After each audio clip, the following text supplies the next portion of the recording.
Ladies and gentlemen, let me start by telling you that your very best customers your best prospects are the customers you already have. They value your products, and they trust and respect your dealership and processes.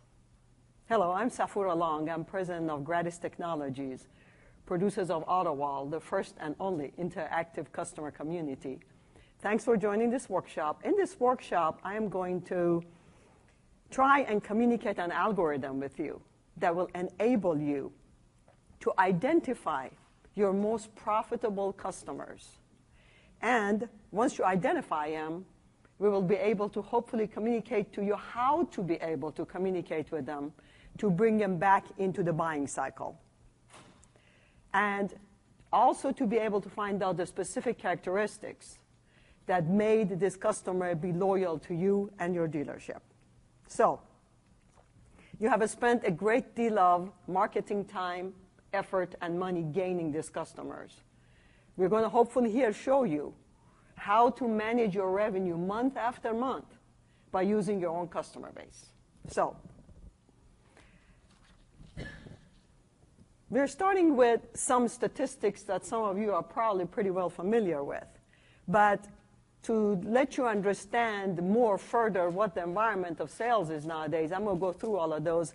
A lot of these are SBA standards, and they are in the handouts if you'd like to take them later on. So it is hard to sell a customer. Somebody's phone's ringing. That's all right.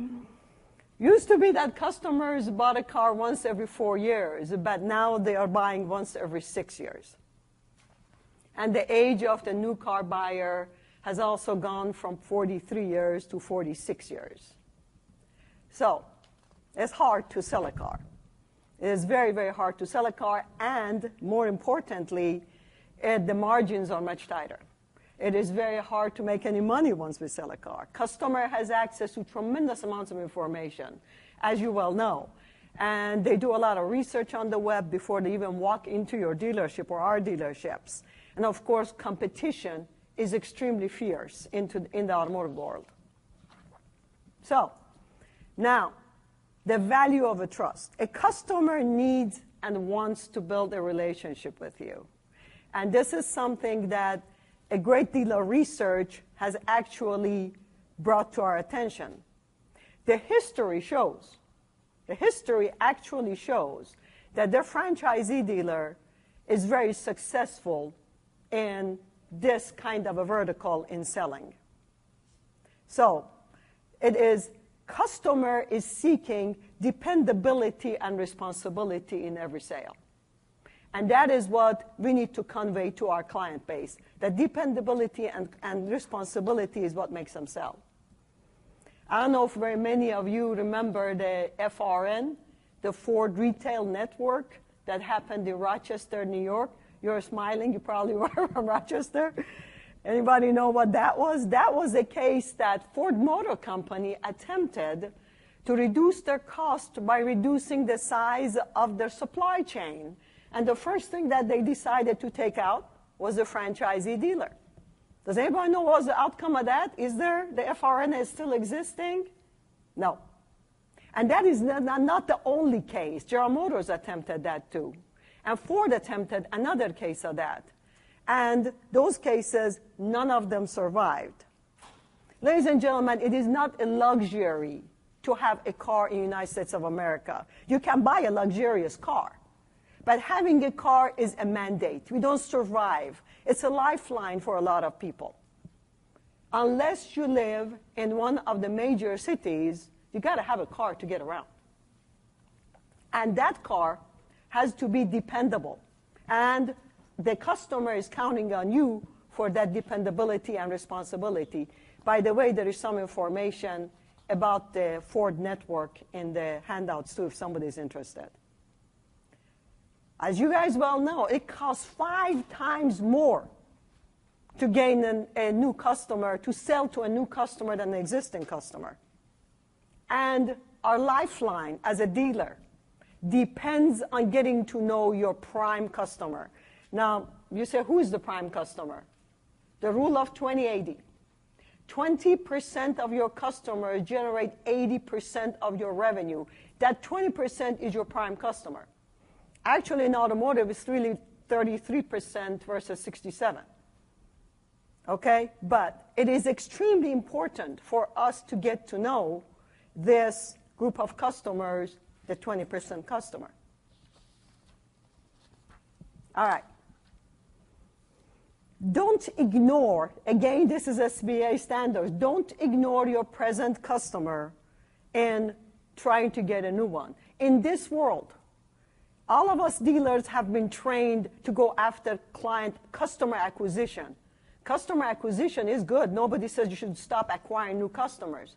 But you should not acquire customers at the cost of client retention. The focus nowadays, in today's world, for us to succeed and survive, is client retention just as importantly as customer acquisition. Please don't think that your product, your superiority, your technology, your building is going to sell a car. Do you know why?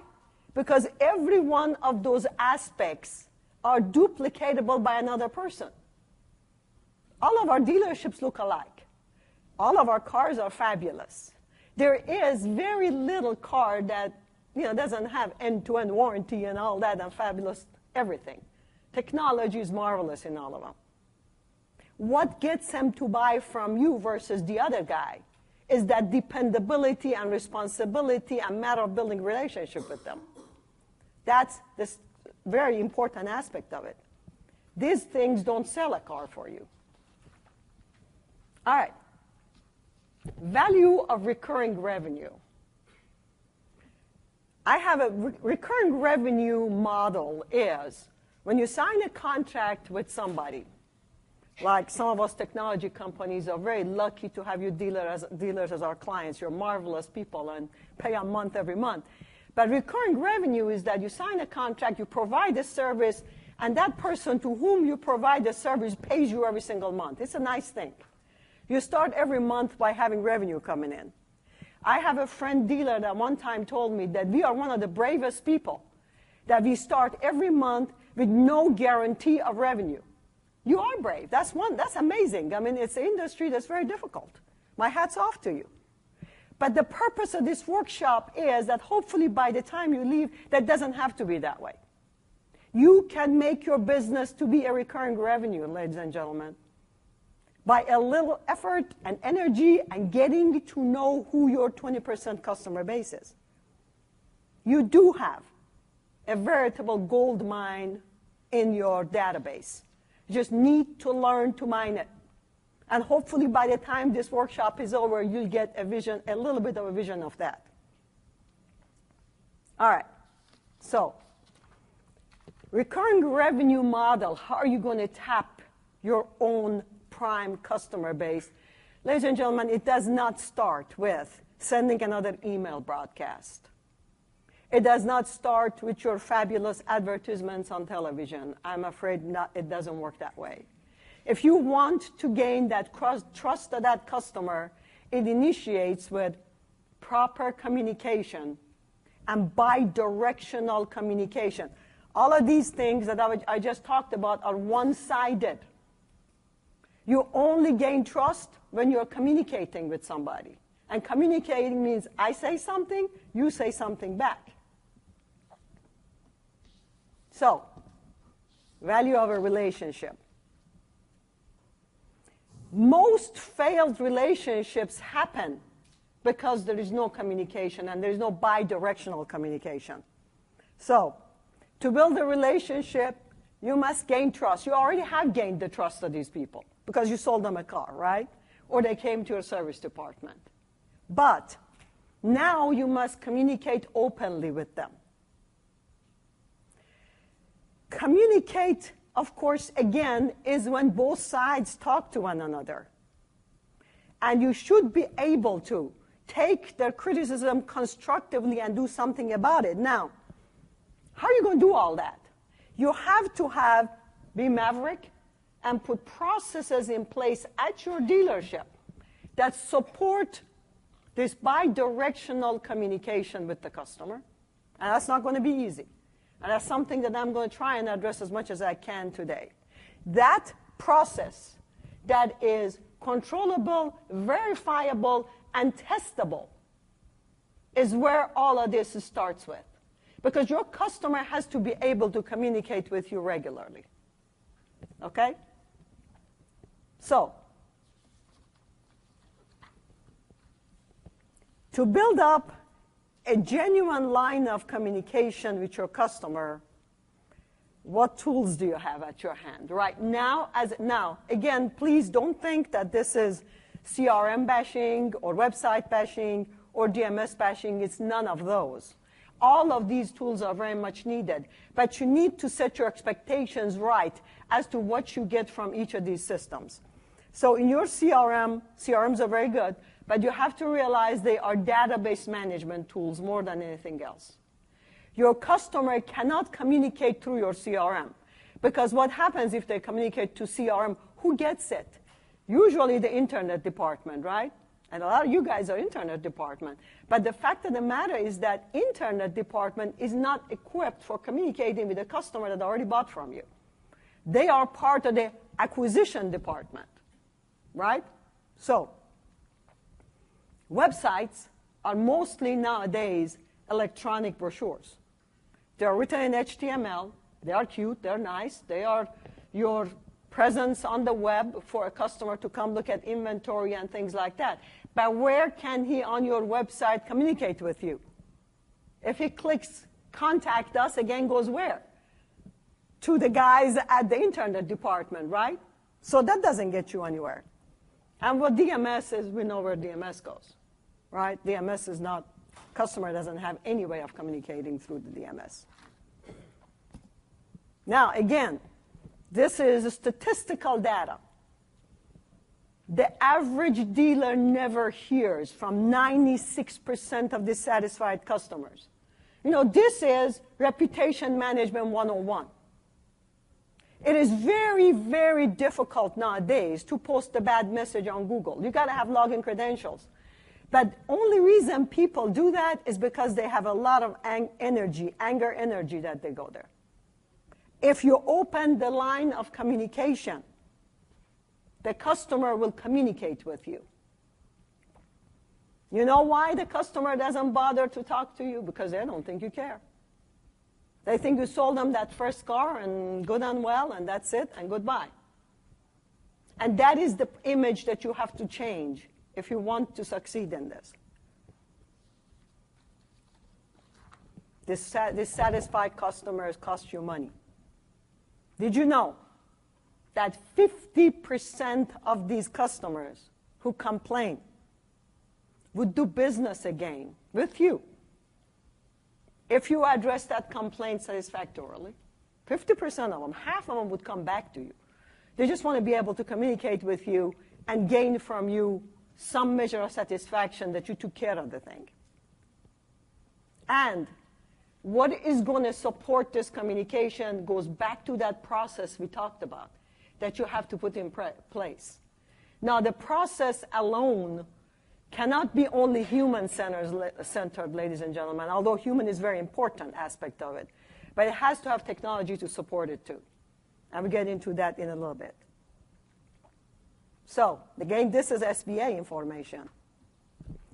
It is estimated that a customer that is unhappy is more likely to talk twice as much than a customer that is happy, or more vocal. Okay? Again, don't believe that your products sell themselves. Customer is seeking solution and benefit. What's the solution and benefit at a dealership?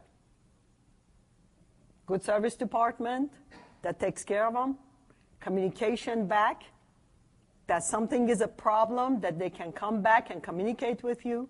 Those are very important. And the customer is seeking a positive experience. What is a positive experience? It's again the same things I told you. A car is a mandate, and customer needs to be able to, half the time they don't know what's the next service they're supposed to do. We hand them our nice little pieces of paper with red and blue and green, and that thing gets lost. How do they find out what is the next thing they got to do?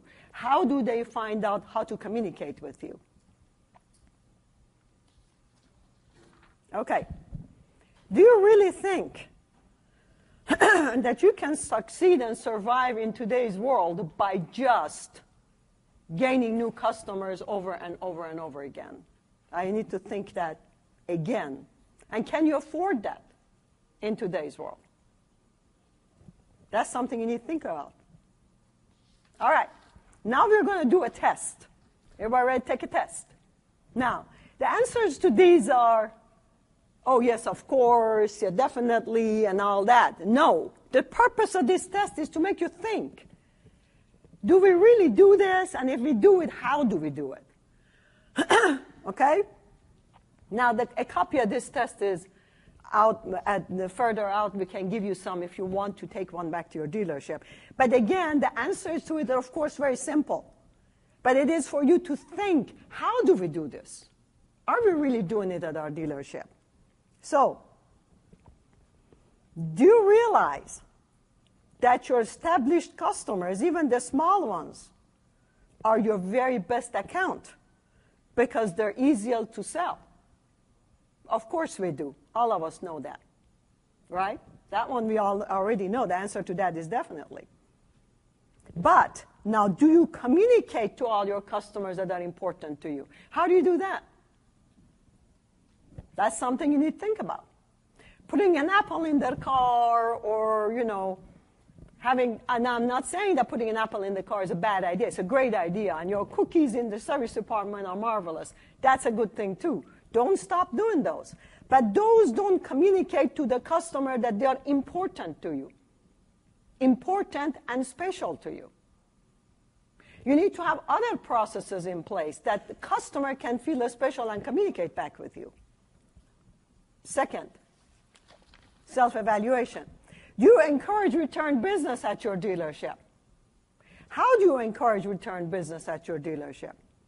Are you portraying a solid image that you are there to take care of your customers? Encourage is a very important word in here, meaning that you need to be able to tailor your services to your customers' particular needs so that they can communicate with you. How are your services tailored to your customers' particular needs? For example, if you are sending a special email broadcast to the customer in today's world, you should not be forced to send one thing to everybody. Your offers could and should be specific to a customer. That is what you talk about tailoring it to their own special needs. Are you doing that? Can you, with the present systems at your dealership, send the special offers to your customers that's tailored to their needs only, rather than one that fits all, a big email broadcast again? Does your customer feel comfortable to communicate with you? And who do they get to communicate? If they have a problem with service department or a car serviced, try and put yourself in their shoes and follow your process and see where the customer gets at your dealership. What is your unique and a special service that you are providing that somebody else cannot duplicate? Goes back to that process. What is that unique and special? In today's world, ladies and gentlemen, it's about minutia of paying attention to gain business. Otherwise, it's very difficult to gain them. As you know, competition is extremely fierce and difficult. What you have to come up with a unique and a special system of service to these customers to be able to gain them and to be able to control them. So that's an extremely important aspect of it. What is your special service? Are your customers really believe that you genuinely believe in their welfare and care? For example, those broadcasts that you send always have to do with sales. How about providing content to your customers about something that has to do more with their well-being, like when you have a recall or something. Rather than just sending a recall message to get more business to your service department, provide content. Make your website so that you can provide content. Talk to your website provider. So we should be able to provide a specific content of interest to our customers. Something that brings attention that you really have their welfare in mind. Do you ever take your customer for granted? I bet you all of us would like to say, no, we don't. But every one of us really in reality should say, yes, we do take them for granted. That's a very, very difficult thing in any business, not to take your customer for granted. And to understand that they have other options, that they can go elsewhere, So, you go out of your way to learn about their interest. Again, the special offers to a specific people. Your offers in today's world should not be one fits all and go to a customer something that has nothing to do with that they can use. Specific customers to specific customers' needs is extremely important, and that gets you business. Okay. When a customer orders something, this says, is the order filled accurately and delivered on time? That means that this is again reputation management 101. Okay?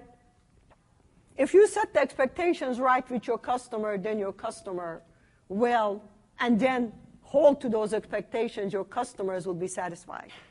And that's something that's very, very important. And if the customer registers a complaint, who answers it? What happens? Where does it go? That is extremely important for you to be able to have that process that handles that customer.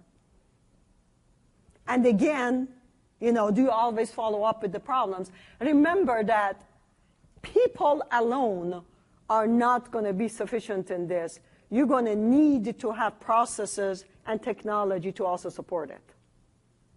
So, because there is a lot of information. And next, I'm going to get into how you actually find who those customers are and the algorithms. But it is just people alone aren't going to get you there, because that requires a great deal of management with these large databases. So you're going to have products that help you with that too.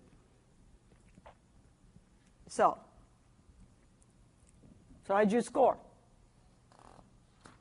You can take this test home and actually score it. But if you're below 8, it's not very good. You're losing a lot of customers, and you need to do something serious about that. And by the way, this test was designed by Ohio State University. It is not something that we have done personally, but it is but you have to be realistic. You have to score yourself realistic and try and figure out if your processes at your dealership really adhere to these. All right. Now, the 20% customer, who is it? Your core constituent client. Who are they? They're those that spend 80% of revenue at your dealership. They are not necessarily car buyers. They could be fixed operations side. Heck, they could be parts buyers. I don't know exactly what they would be at your dealership. It depends on the strength of your dealership, But they could be single departmental. They could be multi-departmental. They could be from anywhere. But they are there. And those are the people that you need to get to know. All right. So how do we find the core constituent client? So, now this depends on how old your dealership is and how far back of data you have available at your dealership. You could do this just with your DMS data, out of your DMS. Most DMSs provide data, but I don't know how far back you have, for example, CRM data. For this example, we went back 10 years. Dealership that's established for a while, we went back 10 years and took the customer base of 10 years ago and then traveled forward in time to present and see which customers are still doing business with us. Okay? So you go back 10 years, you find all those customers that have done sale and service, and you travel forward in time to present, and figure out if those customers are with you. You can download that data into a CSV file, Excel file, anything like that. But make sure when you're downloading it, you also download the grosses, both on sales and service. Okay? Now, next is make a database of these customers and go back to the begin date of this customer that you found. That was 10 years ago and is to present. And calculate the total value of that customer. Again, if you put it on an Excel sheet, you should be able to do that. It's not that difficult. You go back and calculate the total value of that customer. How much money has he spent with you? You have front-end gross, back-end gross, as well as your fixed operation gross. Then you come up with a scoring system, which is, who's your top customer, who is not. And your highest scoring customers are those people. Now, if you're lucky enough to end up with a good-sized database, meaning that you got a lot of client retention going on, then you need to calculate your top 20% of those. And those are your best customers that you need to pay attention to. Okay? So, every dealership needs to have a handle on core constituent client, and I venture to say very few do. So, as an example, you go back 10 years on a dealership that sells 100 cars, a month, and 70 cars is serviced a day. This is just an example. I know all your dealerships are a lot bigger than that, but just so that gives you 23,000 transactional records. But those transactional records then have to be merged into single unit customer, right? A lot of those transactions might be by the same customer. So you need to make them into single unit customer. And then, once they are unique customer, then you calculate the top 20%, and voila, there's your list. Okay? Those are your people. Now, if you end up with 5 people in that list, that's bad. That is when you need to start researching and finding out why you have such a small recurring revenue model, recurring customers. And you need to be able to go back and find out what it is that you're doing wrong at the dealership and what you need to improve. But that's how you calculate the top 20% customer. Now, it's difficult. There are systems that can easily do that for you. And that's out of the scope of this workshop. But that is how you get your 20% customers. And they are extremely, extremely important for your well-being. Now, then, the characteristic of this customer. You should be able to generate the characteristics of these customers now. But what brought them to your dealership to buy from you? Is it because of your employees? Your makes and models, your availability, location, could be all of those or could be a few of those. I'm not sure exactly what would be that would cause that. But you can find that from their characteristics and demographics also, through your own databases. If you want more information on this, I can talk to you later. Table of demographics is extremely important. So, your 20% customer. You need to do all you can to retain these people. And do not break the line of trust with them. Okay? All right. Now look at what happens with this 20% customer. This is a result of a post to these customers. Notice that this dealership has about 200 hits to their site. The post was made on 24th of April.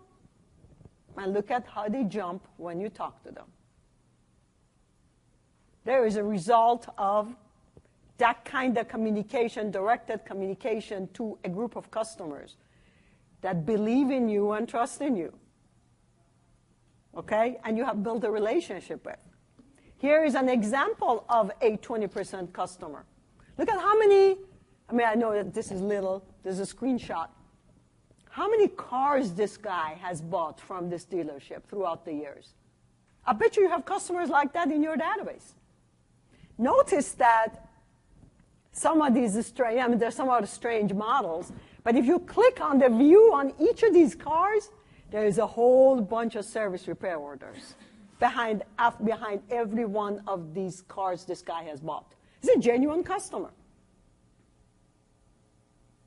How many cars he has bought and how many repairs he has done. He has had at this dealership. Value of a top 20% customer. Believe me, once you build that relationship and once you know who they are, they will come. They will come if you call. And doesn't necessarily mean expensive advertisement, screaming ads on the television. It comes with directed marketing to people that have something to do with that offer. Directive marketing. An example of that, seventh-day effect. This is kind of hard to see, but there are 4 posts, obviously Infinity dealership, to the customers in the service department. This dealership has somewhere around 36.7 repair orders per day. Look at the 7th-day numbers, 54, 49, 54, and 50. After each and every one of these posts, the number of repair orders jumps up to nearly twice as much, almost 50%. Now, isn't this that recurring revenue thing I was talking about? Can you not plan the 7-day effect at your service department month after month? So that when the month starts, you know that this is going to happen.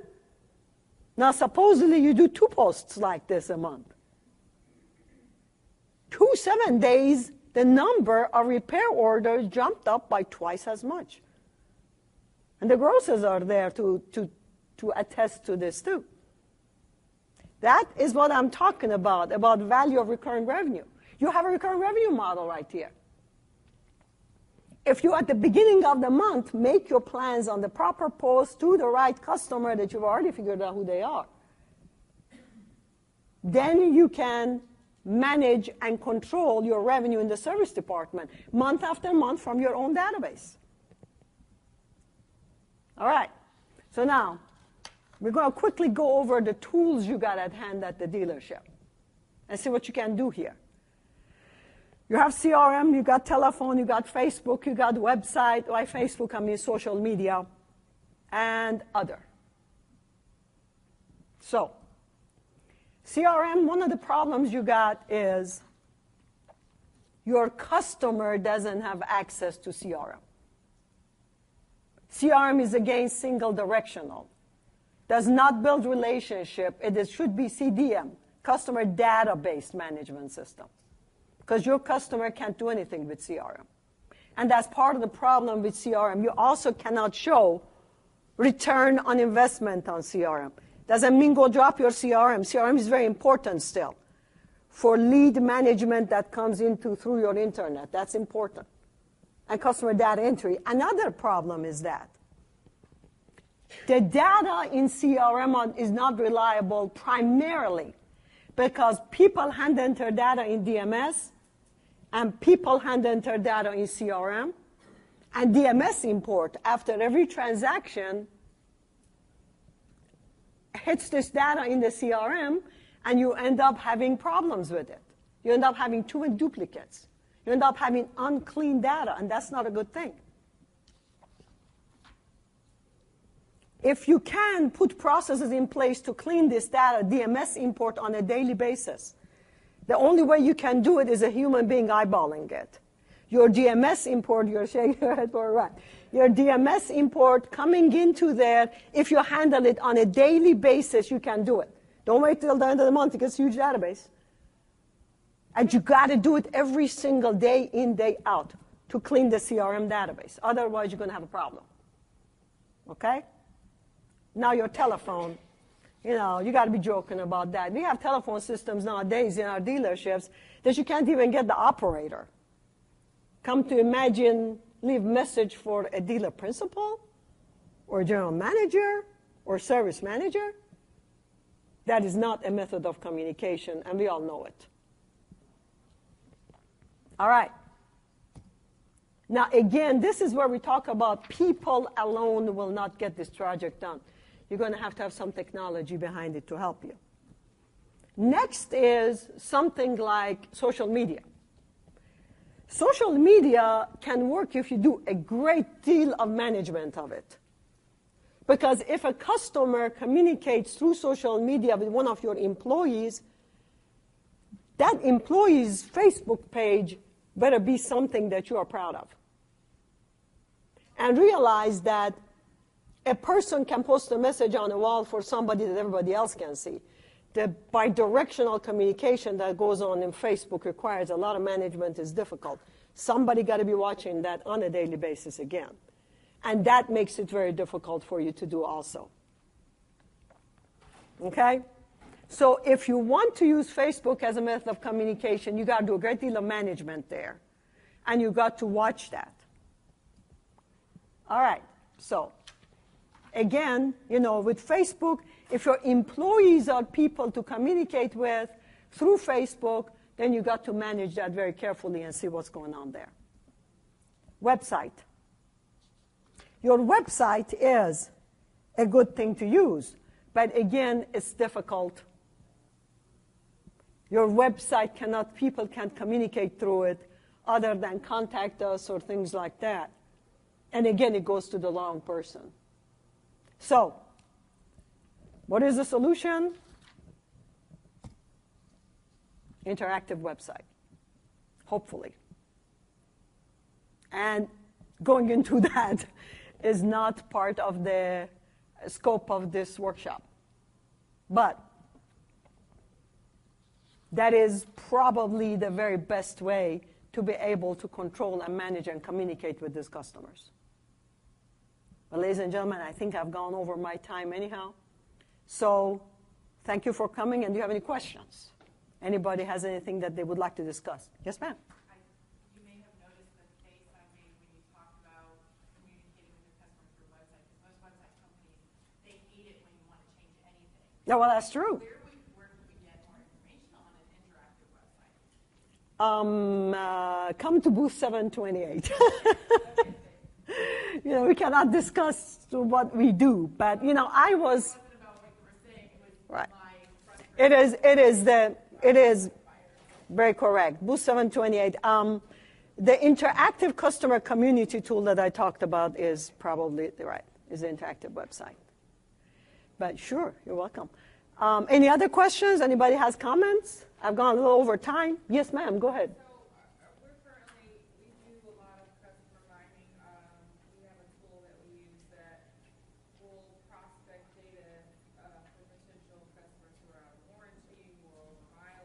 Sure. Service, et cetera, and it does feed through our tool. The challenge has been when we communicate with those customers from we'll call it a customer service level, we're calling because we see that you're over your miles, we're calling because we see that you're on warranty or expected to exceed your warranty in the next 2,000 miles. We get feedback from the customer, what's going on with my car loss in service? You're calling me, but I don't know what's going on with my car. Is it done or etc. So how do you, with mining, how are you not overstepping service when you're calling really from a sales standpoint? Okay, again, you know, and that's an excellent point, and that's the dilemma we have. The picture here is that you first allow the customer to start communicating with you. You tell the customer that somehow or other you have opened lines of communication with you. Here is our portal. Here is whatever you end up doing. You communicate with me first. Would you like to be part of my community? Would you like to be with us somehow in this community? Okay? Then that customer, once he becomes a hand raiser and says yes, and has login credentials to your community, is when you can communicate back with him. And that's what those posts are. You don't physically call them. Value of a post is, just like Facebook, you're posting on a profile of the customer. Are you posting where are you doing the post at? Just on our website? I mean, I feel like you still miss a part of the audience. Okay, this is a very revolutionary tool. It's brand new. And again, in the workshops, we can't really, you can come to 728 and we'll tell you more about it. What it is the interactive customer community. It's a Facebook for automotive. And so strictly does that. Every member of dealership body and customers are members. And you start by finding your 20% customer, and 20% customer then becomes a member. And once they are a member and once they're a hand raiser, for example, in the case of one of our clients, we did the core constituent client was 10,000 people. It's an old dealership, good-sized group. 5,000 of those have login credentials to their interactive site. And so once they build that relationship with you, then you don't ever call them. You post messages for them, and they get a little message to their phone that you have posted something for them. For example, value of coupons becomes very important there too, because we give coupons to customers. How many times when they come in the dealership, they have the coupon with them? And they get upset. Well, all of this is also mobile compliant, so they can show it on your telephone. So first you have to build that relationship. Otherwise, just picking up the phone and calling is the same thing as an advertisement. They say, oh, you're selling again. Any other questions? By the way, you didn't run over. I didn't run over? Oh, good. I'm supposed to be out of here by 10:20. 10:20, yes, 10:10, right? Yeah, it is. Good. I was talking fast. Any other questions, comments, anything? Okay. Yes, sir. Go ahead. I'm sorry. Oh, yes, I'm sorry, they're right here. I apologize. Handouts are right here. And if you want that test, here you go. Sure. Come on by the booth and we give you the test, too. Come back. Sure. Thank you so much, Eddie. If we run out of handouts, I'll just email you one. Thank you. Sure. I wasn't sure everybody wanted to carry a lot of paper around. Sure. Anybody else? Good, we have enough number.